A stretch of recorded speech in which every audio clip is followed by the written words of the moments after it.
ಸ್ನೇಹಿತರೆ ಎಲ್ರಿಗೂ ಕೂಡ ನಮಸ್ಕಾರ. ಸ್ನೇಹಿತರೆ, ಈ ಒಂದು ತುಂಬಾ ಜನರು ನನಗೆ ಕಮೆಂಟ್ ಮಾಡ್ತಾ ಇರೋದಂದ್ರೆ, ಈ ಒಂದು ಕಡಿಮೆ ಬಡ್ಡಿ ದರದಲ್ಲಿ ಎಲ್ಲಿ ಲೋನ್ ಸಿಗುತ್ತೆ, ಯಾವ ಒಂದು ಬ್ಯಾಂಕ್ ಅಲ್ಲಿ ಲೋನ್ ಸಿಗುತ್ತೆ ಅಂತ ತುಂಬಾ ಜನರು ಕಮೆಂಟ್ ಮಾಡ್ತಾ ಇರ್ತೀರಾ. ಸ್ನೇಹಿತರೆ, ಇವಾಗ ಈ ಒಂದು ಕೆನರಾ ಬ್ಯಾಂಕ್ ನಲ್ಲಿ ನಿಮಗೆ ಕಡಿಮೆ ಬಡ್ಡಿ ದರದಲ್ಲಿ 10 ಲಕ್ಷದವರೆಗೆ ನಿಮ್ಗೆ ಲೋನ್ ಸಿಗುವಂತದ್ದು. ಅಂದ್ರೆ ನಿಮ್ಗೆ ನೀವು ಬಿಸ್ನೆಸ್ ಮ್ಯಾನ್ ಆಗಿದ್ರು ಕೂಡ ನಿಮ್ಗೆ ಸಿಗುವಂತದ್ದು, ಅಥವಾ ನೀವೇನಾದ್ರು ಸ್ಯಾಲರಿ ಪರ್ಸನ್ ಆಗಿದ್ರೆ ನಿಮ್ಗೆ ಮಿನಿಮಮ್ 15,000ದಿಂದ ನಿಮ್ಗೆ ಸ್ಯಾಲರಿ ಇರಬೇಕಾಗುತ್ತೆ.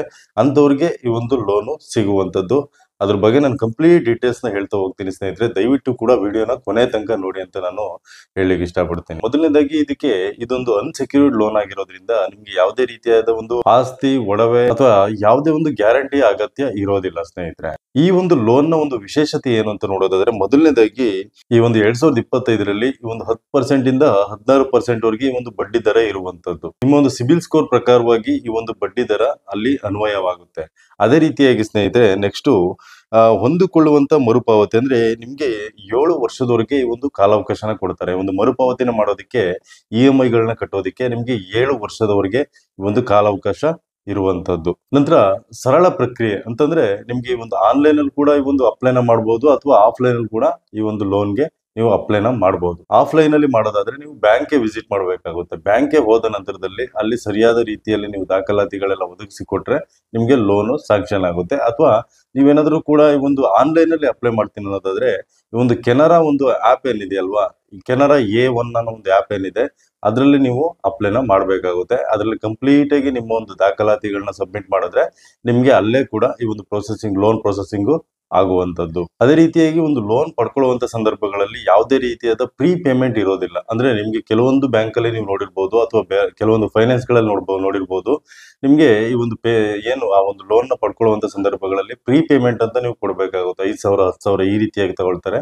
ಅದ್ಯಾವುದು ಕೂಡ ಇದರಲ್ಲಿ ಇರೋದಿಲ್ಲ. ನಿಮ್ಮ ಕಂಪ್ಲೀಟ್ ಈ ಒಂದು ಡಾಕ್ಯುಮೆಂಟ್ಸ್ ಎಲ್ಲ ಕಂಪ್ಲೀಟ್ ಆಗಿ ಸಬ್ಮಿಟ್ ಆದ ನಂತರದಲ್ಲಿ ನೀವು ಈ ಒಂದು 2 ರಿಂದ 7 ದಿನಗಳ ಒಳಗಾಗಿ ನಿಮ್ಗೆ ಈ ಒಂದು ಲೋನ್ ಕ್ರೆಡಿಟ್ ಆಗುವಂತದ್ದು, ನಿಮ್ಮ ಒಂದು ಅಕೌಂಟ್ಗೆ ಕ್ರೆಡಿಟ್ ಆಗುವಂತದ್ದು. ಅದೇ ರೀತಿಯಾಗಿ ಏನೆಲ್ಲ ಅರ್ಹತೆಗಳು ಬೇಕಾಗುತ್ತೆ ಅಂತ ನೋಡೋದಾದ್ರೆ, ನೀವೇನಾದ್ರೂ ಕೂಡ ಸರ್ಕಾರಿ ಕೆಲಸ ಮಾಡ್ತಾ ಇದ್ರೆ ನಿಮ್ಗೆ 21 ವರ್ಷದಿಂದ 65 ವರ್ಷದ ಒಳಗಡೆ ನೀವು ಇದಕ್ಕೆ ಅಪ್ಲೈನ ಮಾಡಬಹುದು. ಅಂದ್ರೆ 21 ವಯಸ್ಸಿಂದ 65 ವಯಸ್ಸಿನ ಒಳಗಡೆ ಇರುವಂತವ್ರು ಇದಕ್ಕೆ ಅಪ್ಲೈನ ಮಾಡಿ ಈ ಒಂದು ಲೋನ್ ನ ಮಾಡ್ಕೋಬಹುದು. ಅದೇ ರೀತಿಯಾಗಿ ಯಾವ್ದಾದ್ರು ಕೂಡ ಬಿಸ್ನೆಸ್ ಗಳನ್ನ ಮಾಡ್ತಾ ಇದ್ರೆ ನೀವು 21 ವರ್ಷದಿಂದ 50 ವರ್ಷದ ಒಳಗಡೆ ನಿಮ್ಮ ಒಂದು ವಯಸ್ಸಿರ್ಬೇಕಾಗುತ್ತೆ. ಅಂತವ್ರು ಇದಕ್ಕೆ ಅಪ್ಲಿಕೇಶನ್ ಹಾಕಿ ನೀವು ಲೋನ್ ನ ಮಾಡ್ಕೋಬಹುದು.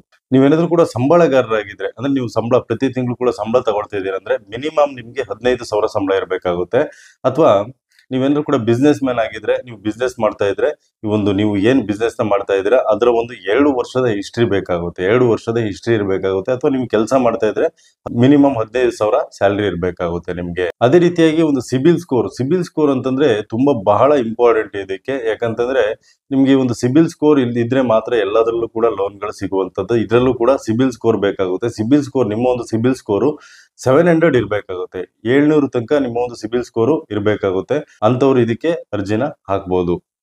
ಅದೇ ರೀತಿಯಾಗಿ ಭಾರತೀಯ ನಾಗರಿಕರಾಗಿರ್ಬೇಕಾಗುತ್ತೆ. ಅದೇ ರೀತಿಯಾಗಿ ಅಗತ್ಯವಿರುವಂತ ದಾಖಲಾತಿಗಳು ಯಾವ್ದಾವ್ದು ಅಂತ ನೋಡೋದಾದ್ರೆ, ಗುರುತಿನ ಪುರಾವೆಗಾಗಿ ಆಧಾರ್ ಕಾರ್ಡ್ ಆಗಿರ್ಬೋದು, PAN card, passport, voter ID ಅಥವಾ ಡ್ರೈವಿಂಗ್ ಲೈಸೆನ್ಸ್, ಇದ್ರಲ್ಲಿ ಯಾವ್ದಾದ್ರು ಕೂಡ ಒಂದಿರ್ಬೇಕಾಗುತ್ತೆ.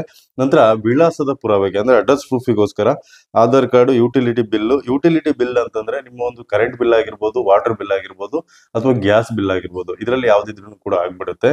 ಅದೇ ರೀತಿಯಾಗಿ ಗುರುತಿನ ದಾಖಲೆಯ ವಿಳಾಸವನ್ನು ಒಳಗೊಂಡಿದ್ದರೆ ಸಾಕು. ಅಂದ್ರೆ ನೀವು ಅಡ್ರೆಸ್ ಪ್ರೂಫ್ ಏನಿರುತ್ತಲ್ವಾ, ಅದರಲ್ಲಿ ನಿಮ್ಮ ಒಂದು ಅಡ್ರೆಸ್ ಕರೆಕ್ಟ್ ಆಗಿದ್ರೆ ಸಾಕಾಗುತ್ತೆ. ಅದು ಯಾವ್ದೇ ದಾಖಲಾತಿ ಇದ್ರೂ ಕೂಡ ಆಗುತ್ತೆ. ಅಂದ್ರೆ ರೂಮ್ ಅಗ್ರಿಮೆಂಟ್ ಆಗಿದ್ರು ಕೂಡ ಆಗುತ್ತೆ. ಅಂದ್ರೆ ಈ ಒಂದು ರೆಂಟಲ್ ಇದ್ದಂತವ್ರು ಈ ಒಂದು ರೆಂಟ್ ಅಗ್ರಿಮೆಂಟ್ ಇದ್ರೂ ಕೂಡ ಇದಕ್ಕೆ ಅಪ್ಲೈನ ಮಾಡಬಹುದು.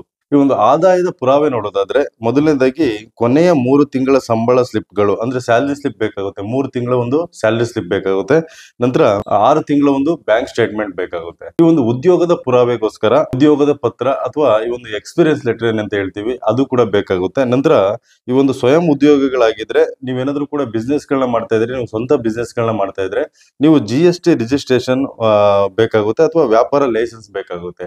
GST ರಿಜಿಸ್ಟರ್ ಮಾಡಿರುವಂತ ಒಂದು ರಿಜಿಸ್ಟ್ರೇಷನ್ ಬೇಕಾಗುತ್ತೆ, ಅಥವಾ ಒಂದು ವ್ಯಾಪಾರ ಲೈಸೆನ್ಸ್ ಬೇಕಾಗುತ್ತೆ, ಟ್ರೇಡ್ ಲೈಸೆನ್ಸ್ ಬೇಕಾಗುತ್ತೆ. ಇನ್ನು ಇತರೆ ದಾಖಲಾತಿಗಳು ನೋಡೋದಾದ್ರೆ, ಈ ಒಂದು 3 ರಿಂದ 4 ಪಾಸ್ಪೋರ್ಟ್ ಗಾತ್ರದ ಫೋಟೋಗಳು ಬೇಕಾಗುತ್ತೆ. ನಂತರ ಸಕ್ರಿಯ ಮೊಬೈಲ್ ಸಂಖ್ಯೆ, ಅಂದ್ರೆ ನೀವು ರನ್ನಿಂಗ್ ಅಲ್ಲಿ ಇರುವಂತ ಇವಾಗ ಯೂಸ್ ಮಾಡುವಂತ ಒಂದು ಮೊಬೈಲ್ ಸಂಖ್ಯೆ ಬೇಕಾಗುತ್ತೆ.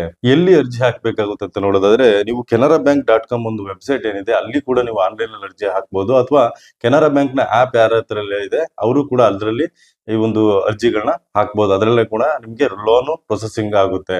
ಅದೇ ರೀತಿಯಾಗಿ ಯಾರೆಲ್ಲ ಈ ಒಂದು ಬ್ಯಾಂಕಿಗೆ ಹೋಗಿ ಅರ್ಜಿನ ಹಾಕ್ಬೇಕಂತ ಅನ್ಕೊಂಡಿದ್ದೀರಾ, ನೀವು ಬ್ಯಾಂಕಲ್ಲಿ ಹೋದ್ರೂ ಕೂಡ ಅರ್ಜಿಗಳನ್ನ ಹಾಕ್ಬಹುದು. ನಿಮ್ಗೆ ಕಂಪ್ಲೀಟ್ ಆಗಿ ಅರ್ಥ ಆಯ್ತು ಅಂತ ಅನ್ಕೊಳ್ತೀನಿ. ಇದರಲ್ಲಿ ಯಾವುದೇ ರೀತಿಯಾದ ಪ್ರೀ ಪೇಮೆಂಟ್ ಇರೋದಿಲ್ಲ. ಪ್ರೀ ಪೇಮೆಂಟ್ ಅಂತಂದ್ರೆ ನಿಮ್ಗೆ ಲೋನ್ ಆದ ನಂತರದಲ್ಲಿ ಇಂತಿಷ್ಟು ಅಂತ ಕಟ್ ಮಾಡ್ತಾರಲ್ವಾ, ಅದು ಯಾವುದೇ ರೀತಿಯಾದ ಇರೋದಿಲ್ಲ.